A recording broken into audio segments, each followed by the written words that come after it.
In Breath of the Wild, there were 3 dragons that players could encounter while exploring Hyrule. They served a handful of uses throughout the game, most notably for their scales, fangs, claws, and horns that they drop if you hit them with an arrow. These were used to increase the amount of time that effects lasted for things that Link cooked. They were also used in a few armor upgrade paths and to get into a few select shrines. However, other than that, they mostly just had great music and were really nice to see when exploring Hyrule, especially when seeing them for the first time, which is undoubtedly a memorable experience for anyone that has played Breath of the Wild.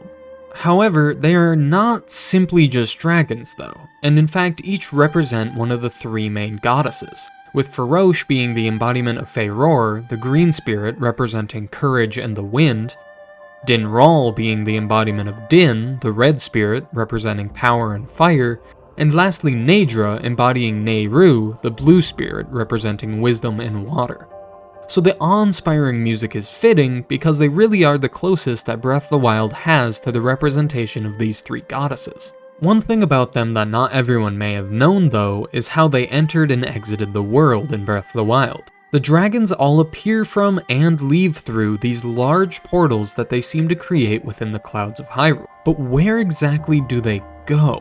They only ever appear in very certain places at very certain times, following a very strict schedule and path that repeats, making them easy to farm for items, but it still raises the questions of what exactly they are doing and where they are coming from. Back before Tears of the Kingdom, we really had nothing to base our guesses off of as to where we thought they may have been going, besides some sort of spirit world, simply portaling out of Hyrule, or various guesses along those lines. But now with all the information we have about Tears of the Kingdom, we could make a guess about what they do.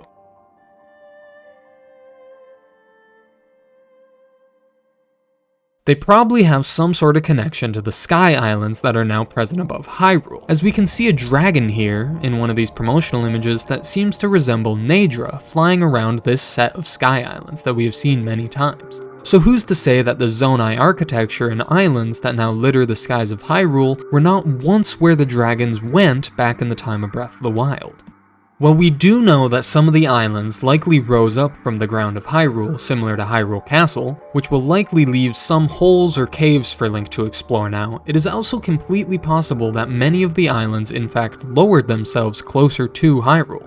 It's possible that these islands formerly rested above the clouds, similar to Skyloft and the surrounding islands back in Skyward Sword, and now, for some reason, whether Ganondorf's power or possibly even the dragons in an attempt to assist Link protect Hyrule, lowered the islands. It's possible that they used to go back and forth between Hyrule and these Sky Islands, likely to check on how their domains were doing in Hyrule, and then more or less return to their home of sorts. But now, with the islands further down in the sky and much closer to Hyrule, it's possible that they feel the need to protect or almost guard these new islands, because we can see that the dragons will now also fly around the Sky Islands, not to mention all of the dragon imagery that is common within Zonai architecture. And these islands are likely connected to the Zonai in many ways. This gives a handful of reasons that the dragons and the Sky Islands might be connected in Tears of the Kingdom. Even the logo for the game itself contains an Ouroboros, or 2 serpents eating one another, which could easily be seen as dragons, especially since they resemble the Zonai dragon depictions. The Ouroboros represents ideas like an infinite loop, eternity, endless returning, etc., which is something that is very common within the Legend of Zelda series, with reincarnations of Link, Zelda, and Demise being forced to return endlessly.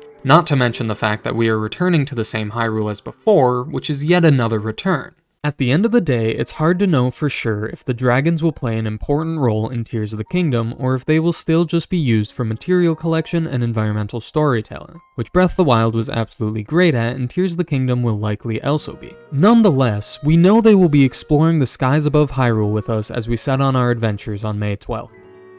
This really is just a theory, obviously, but I really could see the dragons being connected to the islands, whether it is in a protective/defensive way or even just symbolically. Nonetheless though, I really appreciate you all for watching. I hope you enjoyed, and feel free to let me know your thoughts down below. As always, please hit like and subscribe if you enjoyed, and until next time then, I'm KI Zelda, and thank you for watching.